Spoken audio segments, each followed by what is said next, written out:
Тостой хоол идсэний дараа хит их хүйтэн юм ууж шин.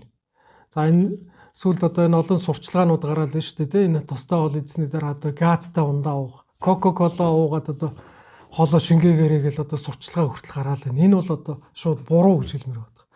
Яагаад тэгэхээр тостой хоол гэдэг чинь хүний биед ороод амархан шингэдэггүй. Дайлангуяа нойр улчирхай, шүүрэл, цөсний шүүрлэлээр нэлээд удаан явцтайгаар ингэж боловсрогдож хоол, тостой хоол шингэж яадаг.